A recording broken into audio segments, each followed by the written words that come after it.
Good day, good afternoon, good night.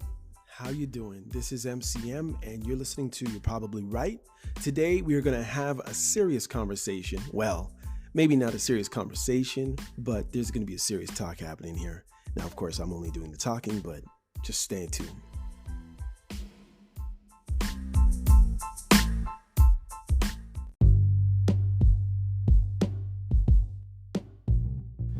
Hello, everyone. This is You're Probably Right podcast, and I am your host. Sorry, I'm moving around here, so the mic might be going up and down.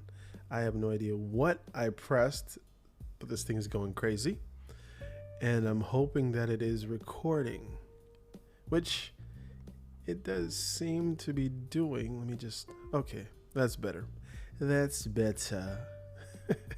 Okay, I'm sorry. Sometimes I forget that anybody's actually listening to me. And the crazy thing is, people are actually listening to me. How do you like them apples? It actually slowed down. I can be honest with you. It actually slowed down since summertime. For some reason, podcasts aren't the biggest during summer. But as the wind starts to meet the road. No. As it starts to get colder for some reason it seems like the something to do. The something to do. Yes, that's what I said. The something to do. Okay. I wanted to talk a little bit about the kewpie situation with the education minister in Ontario, Canada. Now, I'm not going to get nervous about this because I don't have a lot to lose, but for some reason I have this pretty big stretch of a reach. I know I could probably say that a lot better than the way I just did, but my audience, this is what I'm talking about. My audience, geez. It's one of those tongue twister days for me, I guess, guys, when there's actually no tongue twister anywhere near me, but for some reason, I'm just speaking normal language and it's coming out all twisted. But, yeah, my listeners are mostly in the United States. You know what it is? It's this latency on this microphone that's throwing me off. So, you know what? I'm going to get rid of it. I know my microphone's working, so I'm just going to try to wing it without it. For some reason, it's nicer to hear my voice, though, when I'm speaking. I might put it back on afterwards, but sometimes it makes me slur my words because it's like I'm listening and I'm talking at the same time. Those of you who've recorded themselves know exactly, or who recorded themselves, understand what I'm talking about. Anyhow, so yeah, my reach is from the United States, which is like 78% of my podcast, and then there's like 14 in Canada.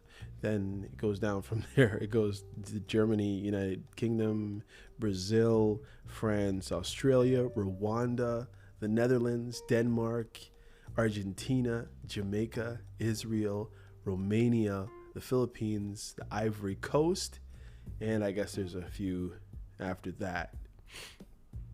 My podcast has actually gone on pretty good so far. I'm surprised. It's just me rambling on, talking about various topics or, just life, my life in most cases. I can tell you honestly, if you're somebody thinking about doing a podcast, don't be scared. If you have a lot to say or a lot to offer, or you roll in circles with a lot of interesting people, I would definitely say give it a try. Why not? I'm on Apple for sure. 62% of my largest audience listens on Apple. Then there's the people who listen by various ways on web browsers, Anchor, Spotify, Overcast, Amazon, and others. And I can get into some more of my analytics. I know people love that word these days, but I won't. So anyhow, if you've always wanted to do a podcast and you have something to say, I say, why not try? You know?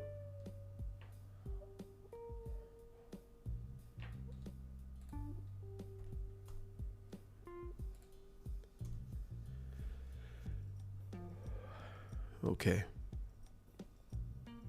Let's see. I wanted to talk about something, and it has to do with the kewpie impending strike or action, work action, job action, whatever they want to talk about. But sometimes people ask, what do educational assistants do? And I just wanted to go over that a little bit because, and yeah, I have some experience with it, of course. I also have had children in the education system in Ontario, and I was a student in Ontario. And this, first of all, hold on, let me start up. Let me rewind a little bit. This podcast is for entertainment purposes only. Anything I say is entertainment. Check your facts, please. This podcast is not pointing fingers at any one person, any one agency, company, government, or government official or individual. This is just a general conversation.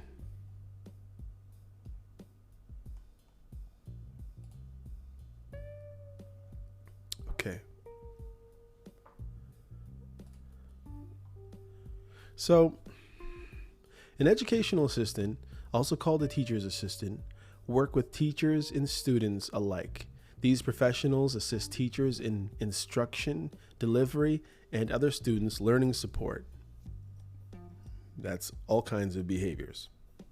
That's being kicked, punched, bitten, thrown at your head, random balls, and all kinds of stuff.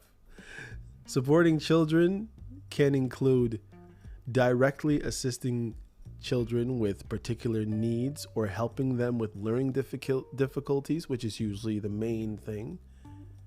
These professionals may work with individuals or groups of children. Educational assistants are responsible for performing duties like supervision, class preparation, behavioral monitoring, taking attendance, paperwork, management. It's along the lines of basically just working with teachers. Also running groups, clubs, recess duties, coaching, and a whole host of other things. Not to mention, not only in the regular classrooms, but almost all educational assistants come into contact with students living with autism or who are learning challenged in various ways, behaviorally challenged in various ways. These people have to, like, working with children, and in my history of seeing educational assistants, they tend to like children a lot more than even the teachers do in most cases, in many cases, not all, of course, because they're just people, just like teachers. So you'll have those who are doing it for the paycheck, but when we're going to talk about that in a little bit, you'll probably see that for somebody to be working as an educational assistant, doing it for the paycheck is probably not the reason in most cases, because the paycheck is very, very, very low. They must be a team player. And the reason why, as an educational assistant, you'd have to be a team player is because, honestly, you're expendable. Is the best way to put it. You can, even if you're really good at your job, you can be replaced like that. So anyhow, settle in. Remember, this is your probably right, sorry, podcast. I'm pouring and trying to talk at the same time. And you're welcome at my house anytime. Hear that? Cool.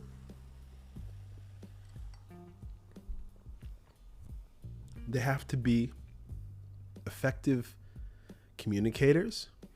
But going back to the must be a team player, as an educational assistant, you're very expendable, and therefore people can replace you very easily, as so they think. If you talk to any teachers who are honest and who are real team players, they will tell you there are many classrooms that could not run without educational assistance. But unfortunately, educational assistance, when it comes to the hierarchy, and trust me, there is a crazy hierarchy. Well, it's not crazy, but there is a hierarchy, definitely a hierarchy in the school systems. And educational assistants generally are at the bottom. Maybe sometimes a little bit above the average caretaker, and maybe or probably above, say, a lunchroom teacher, or a lunchroom assistant, however you would prefer to, But yes, educational assistants have to be effective communicators. They have to be good at planning. Their organizational skills have to be good. They have to be able to know a lot about a lot of different things. Whereas, you'll have a teacher and say they're a math teacher. They know a lot about math. They may not necessarily know a lot about English. Their English may not even be that good, or they may not know much about science or gym or history or geography and that's just talking about a math teacher. Although usually math teachers are on the higher end of things when it comes to the hierarchy in a school system, and that, the STEM. That's just like university, getting into university courses and knowing that sciences and maths generally, I guess, are a lot more involved, maybe someone would say, or just more difficult, depending on how you want to say it. Sometimes I wonder why the streaming has started in math, and you've heard me say it many times before. Why didn't they start the streaming in English? But that's a whole nother story. But whatever, what do I know? But educational assistants are very important to the school system. And, kewpie has started this. I even heard it on the radio one day, and it was like this. It says, a union representing educational workers in Ontario has launched a new campaign arguing that salaries of $39,000 per year is not enough amid contract negotiations with the provincial government. Now, you might be thinking, $39,000, not bad. Well, $39,000 isn't bad per se, but what if you're a parent and you have kids? What if you're a single mother? What if you're a single father and you're working on a $39,000 salary per year? How does that work out? Well, let's see. In Ontario, in 2022, the average cost of a one-bedroom apartment is $1,446 per month. And then it says 2022, 80% of average market rent is, okay, so I guess they're saying it should be 1,000, maybe 1,157, but the average one bedroom is 1,446. 2 bedrooms is 1,703. So if you're looking at somebody who's making $39,000, and I can tell you that person probably makes about $25 an hour in most cases. So just on average, and that actually might be low, but we'll just use 25 So let's just say I make $25 an hour, and I multiply that by, usually it's about 35 hours a week. So we'll do 35 times 25, 625 per week. Is that right? Let me see that again. 25 times 35. No, sorry, 875. There we go. A week. Times that by 2, that's 1750. But after they take out all the taxes and all of the different things that you pay for out of your paycheck, it goes down to about maybe $1,000 and say $25 a paycheck. And remember, you're already paying. We're just saying this person. Let's just say this person's living in a 1-bedroom apartment, right? So that's what you're getting for 2 weeks. And then you multiply, let's just time that by 2. So you got $2,000 to work with. Because one thing people don't understand is the reason why the paycheck is like, it sounds like it's half decent, but you're only a 10-month employee also. So that means that when the kids are off, you're not getting paid. So the 2 weeks and the 2 months in the summer, you're not getting paid. You have to go on EI, or you can look for a job that's going to hire you for 2 months and then you can quit.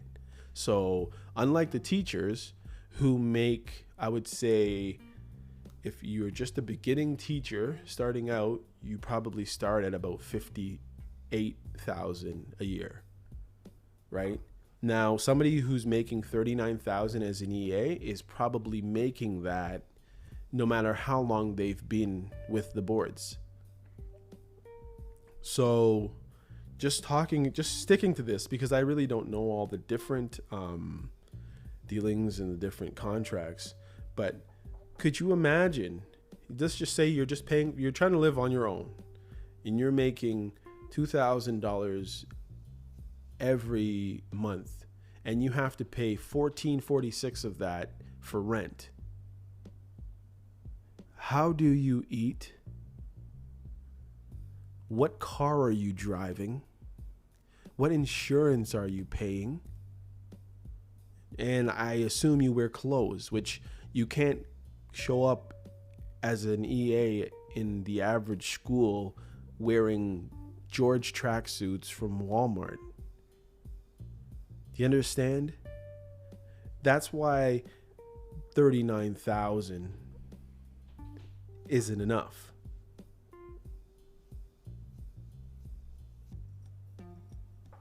And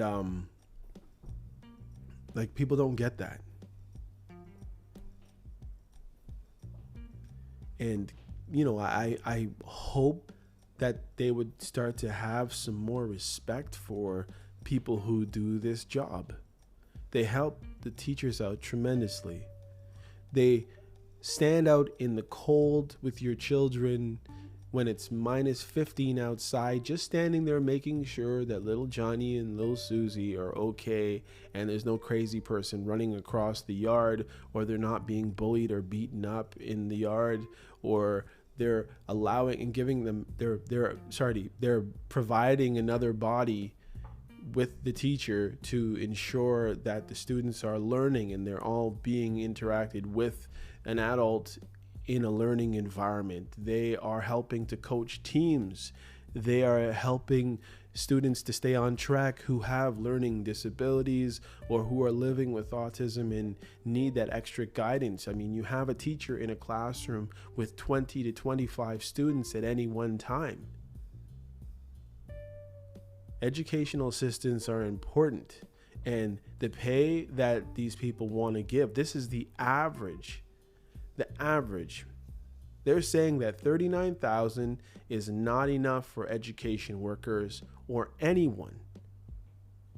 And some might be sitting here saying, I'm making $15 an hour. Well, yeah, the funny thing is the Ontario government raised the minimum wage from 14 to 15, and people all thought this was good. And who thought this was good? The people making $9 and $10 an hour thought this was good. But what people have now found out is that most part-time jobs are paying people $15 an hour. If you're lucky, you get 18, maybe 20. They've actually lowered the other pay increases that people get. What about the people who are making $15 an hour and they work their way up from 9 and now they're making minimum wage again?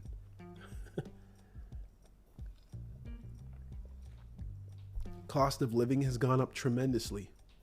Buying anything from toothpaste to gas has gone up, to rent, to clothes. This money is a shame. I'm just being honest with you. I mean, if you want to pay these individuals $39,000 a year, then how about pay them through the summer, just like the teachers? So maybe they can get a little vacation time. Because the reality is, in the summertime, educational assistants have to stay in the country. Otherwise, they don't get EI. They don't qualify. So then where does your money come from? You're not getting a stipend. You're not getting some extra money to do the things that you would like to do at all, really. So let's look at it. Okay. Because I'm really trying to give a picture, and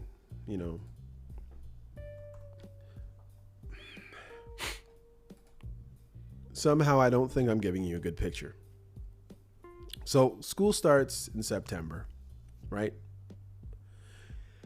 You work, and then you get your holidays at Thanksgiving, like everybody else. You get a day for Thanksgiving because you've been on the job for a while and you're full timer. Sure. Christmas comes for that week. You're not getting paid. You're off. Yes, you're off, but it's not a paid vacation. They throw a 4% on your paycheck every paycheck also. That's for your vacation that you don't really get.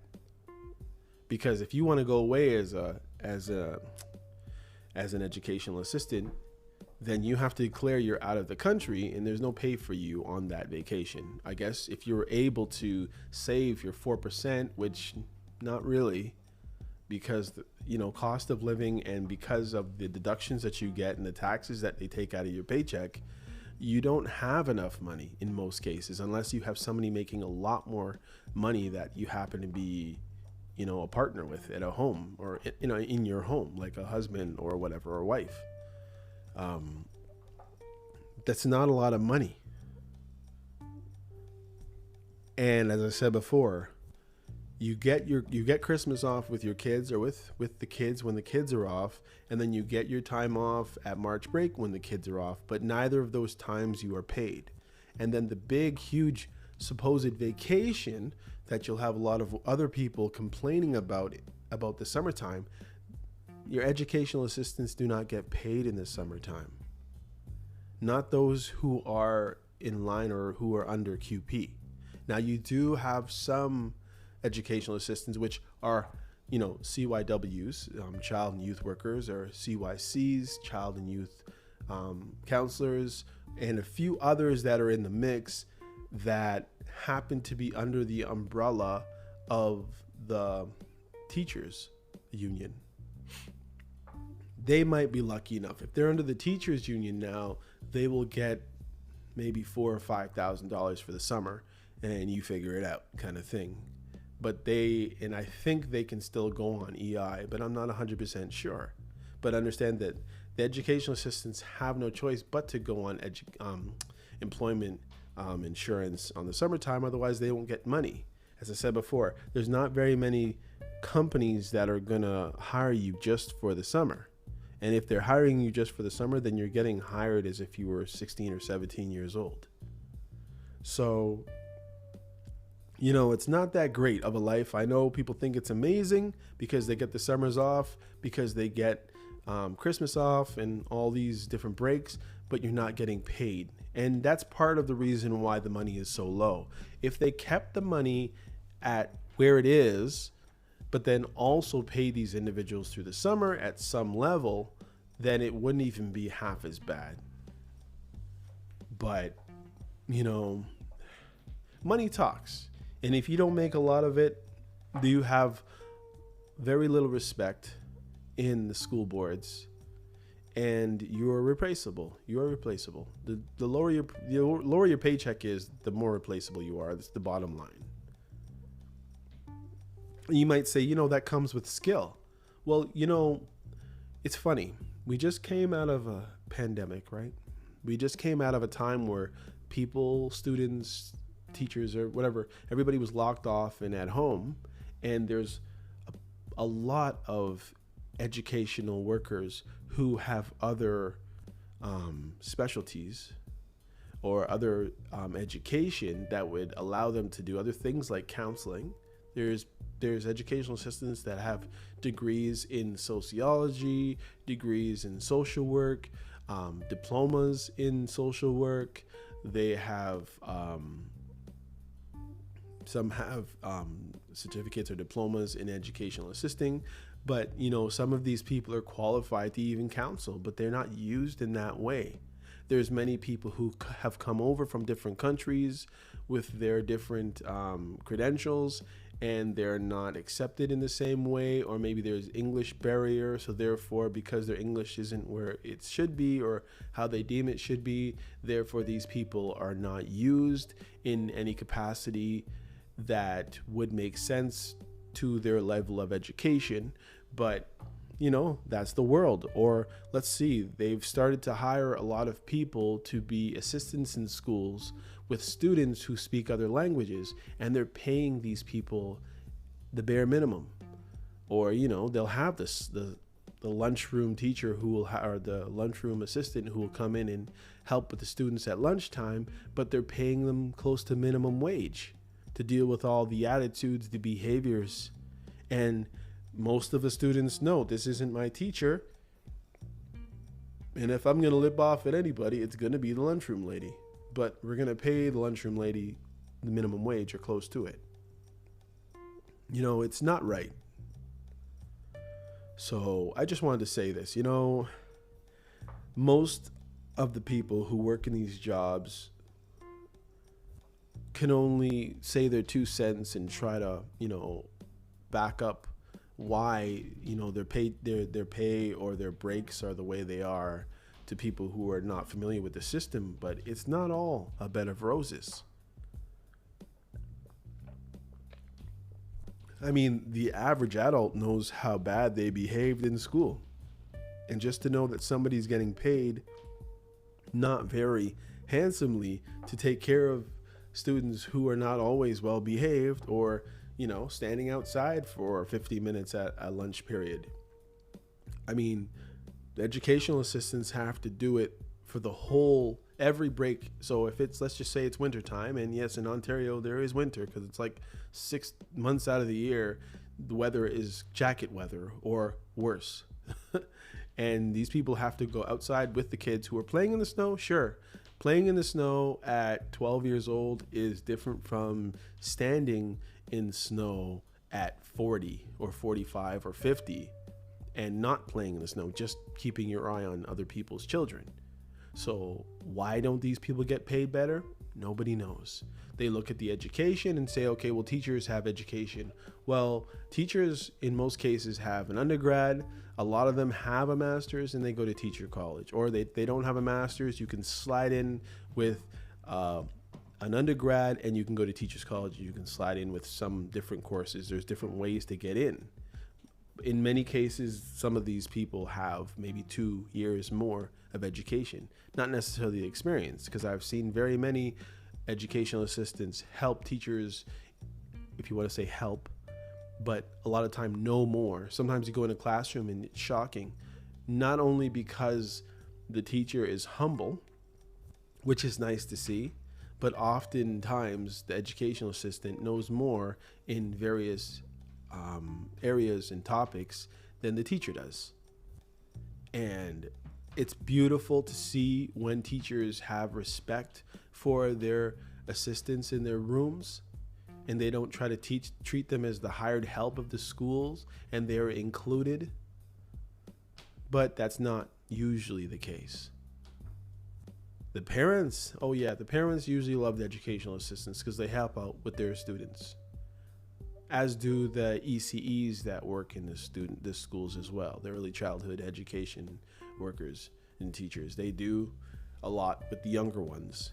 But again, they're educational assistants. They're underneath the kewpie.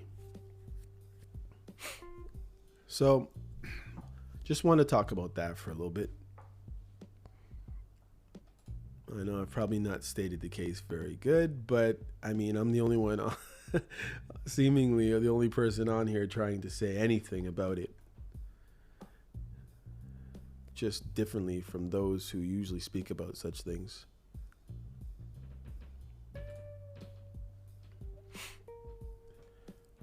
So all I'm saying is if you have an opportunity to support educational workers, know that you're not supporting just the teachers, you are supporting the regular folk who make probably less than you do take care of your children and your friends' children and your family's children.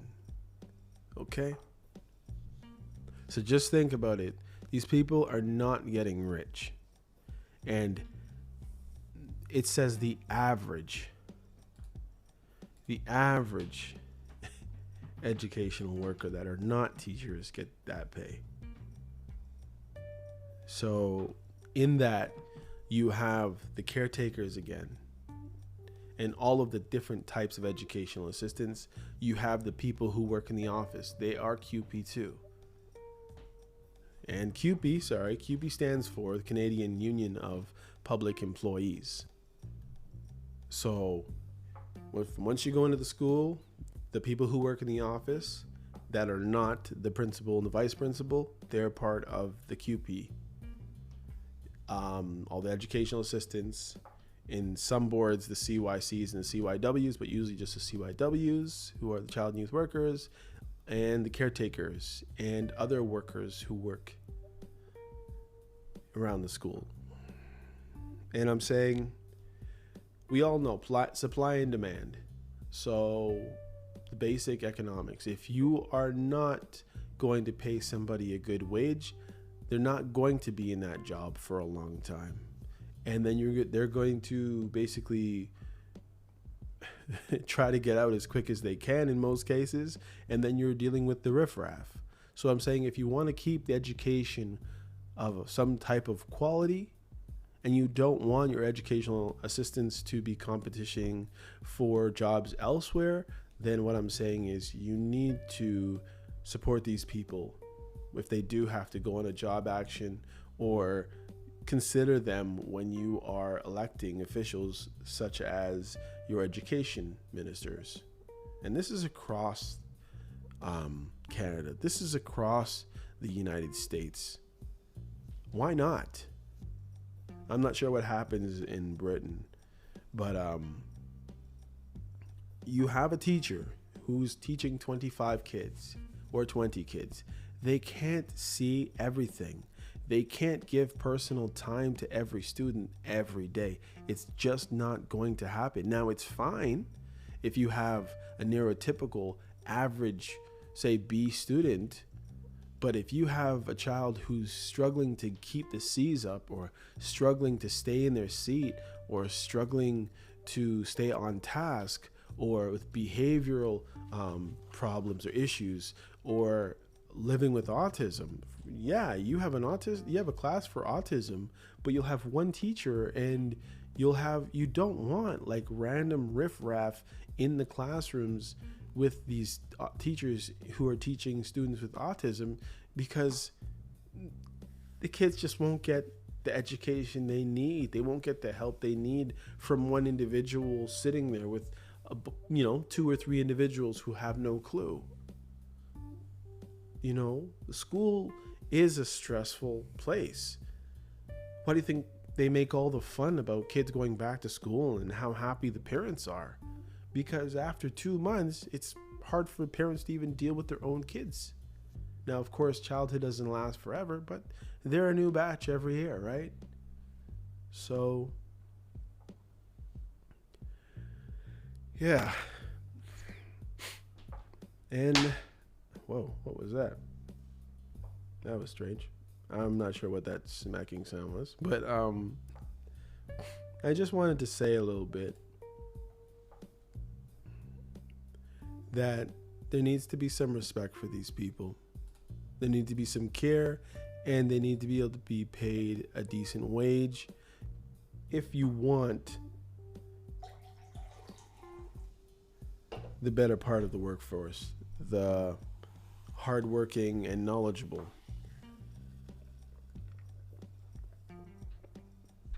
And experienced. And here's another thing. No, I won't even say it. Forget it. I won't say it. You will not get me to say it. No, I will say it. When you're considering a holiday gift for a teacher, if you know that you have a support staff or an educational assistant in that classroom working, especially if they're working with your child, think of them too. That's all I'm going to say. Maybe an apple for the teacher. Nothing's wrong with giving an apple to your support staff as well. Let's keep it like that and keep it simple. Okay, I have probably bored you enough about that topic, and that's not usually my thing, so I probably do sound off a little bit. But yeah, it is what it is.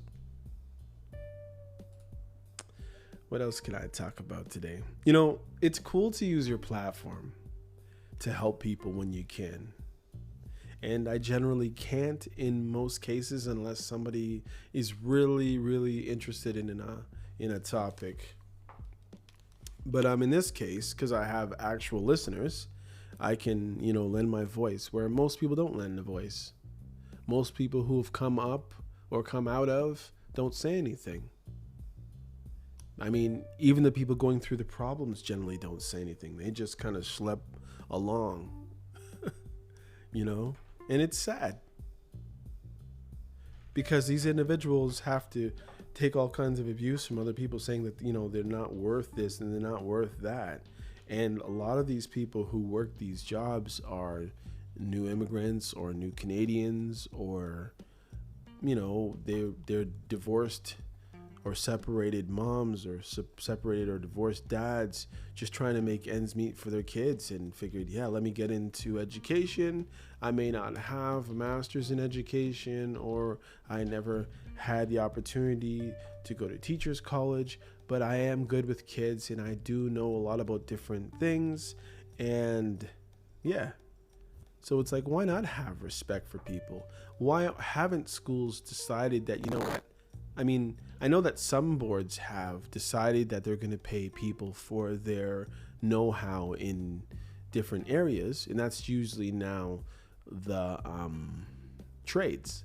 And why? Because there's a lot of teachers who literally know how to turn pages and use applications and type on keyboards, but they don't have a lot of those those skilled trades, just sitting in the back pocket kind of thing. Like, you can't just grab the average English teacher and tell her to go teach,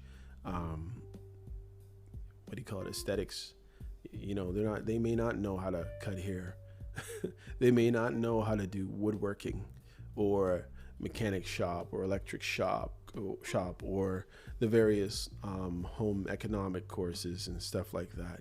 So you'll get people who are chefs coming in and teaching kids about some of the stuff. You'll get a mechanic coming in and they can slide over with their credentials in those various other places and actually get a year of teachers college and become certified teachers in some boards, because that's not all boards.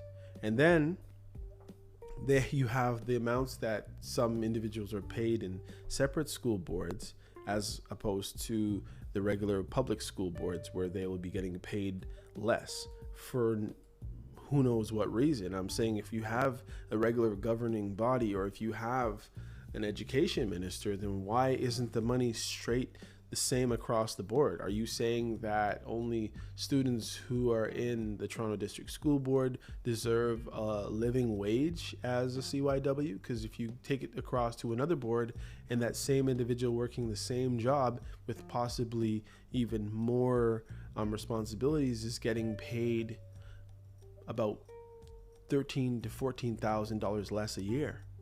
And that doesn't make any sense. And that's why sometimes, again, people will say, oh, yeah, well, you make this, you make that. I have a friend who does this job. It's like, no, it varies from board to board. And the jobs, your contracts. I know an individual who signed a contract as an educational assistant, and there was a mistake on it. Even though it was signed, sealed, and delivered, they realized they made a mistake. They fully said that we're sending you a new contract. The money isn't as good as you thought it was, and you got to sign this. And if you don't sign it, you don't get the job. But it's like he already signed off on what you offered, but now you've changed the compensation for the job. You should just suck it up. But no, they will find some type of loophole and basically disqualify you from keeping said job. So you just have to take what you can get. Whereas if you were part of the teachers union, then you would have somebody willing to fight for you. Whereas in kewpie, which is kind of funny, their representatives in most cases, or stewards or whatever it is, are generally just other kewpie members. They don't have, like, said lawyers or whatever that say the teachers will have. There's just a huge discrepancy in how you are paid and how you are treated as a support staff. So yes, when they say that $39,000 isn't enough, it isn't enough, but they don't get into depth about what these people actually have to deal with and what they go through supporting students at school, whether it's cleaning toilets, whether it's running groups, whether it's assisting in the autism room, whether it's in the office, just the various jobs that you could possibly be doing. So respect these people too. I wish there was so much I could say, so much more I could say. I wish I actually interviewed somebody who knows a lot about this subject and who maybe worked in this, that they could give you their really day-to-day life, because it is important. Teachers are important, don't get me wrong. So any teachers who are listening to this, don't be offended. I've never said that you're not worth your money, because you are. I mean, you're shaping tomorrow's children. Sorry, tomorrow's adults. You're shaping the children of the future. I mean, you're shaping the children who are going to be responsible for keeping things running when we're seniors. So we definitely don't want a bunch of idiots. So teachers are worth the money. It is sad that the discrepancy in pay for educational workers who are not teachers, though, because when that happens, when someone says, you're a dime a dozen, I mean, if something's a dime a dozen, I'm just not going to care about it that much. It's just that simple. But lift that money up a little bit and you get the cream of the crop, educational assistants. Education gets better, respect gets better, students learn more, because you're getting people who are getting paid and who have made a career of this, who are doing it for more than, say, 4 years, because most people usually crap out after that time because the money's just not enough. So I'm saying, if you want to bolster our education system, then what you do is you pay people more, not less. Not figure out how to be cheap, because you will get good people in these jobs. The reason why healthcare in Canada has been in the past, which is changing now, because apparently you're having some of the same problems in the healthcare system as well.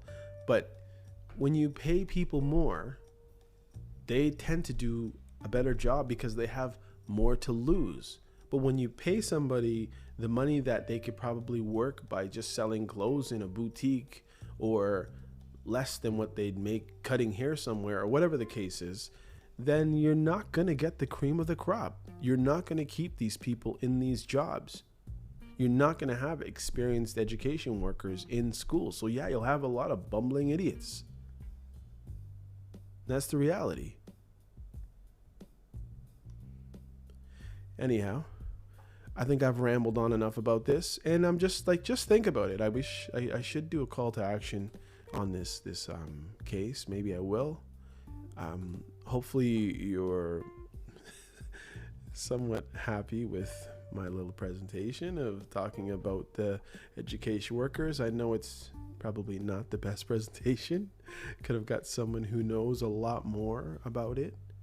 But yeah, that's about it. Anyhow, this is MCM, and this is You're Probably Right. Thank you for tuning in.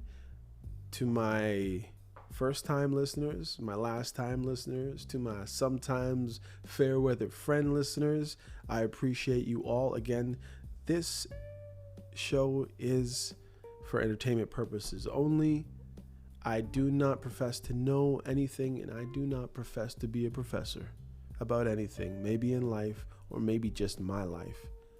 Okay?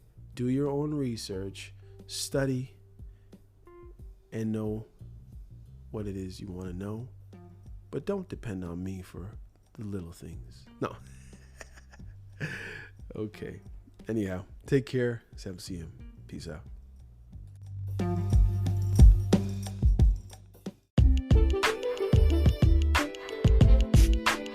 Hey, come check out You Probably Right podcast.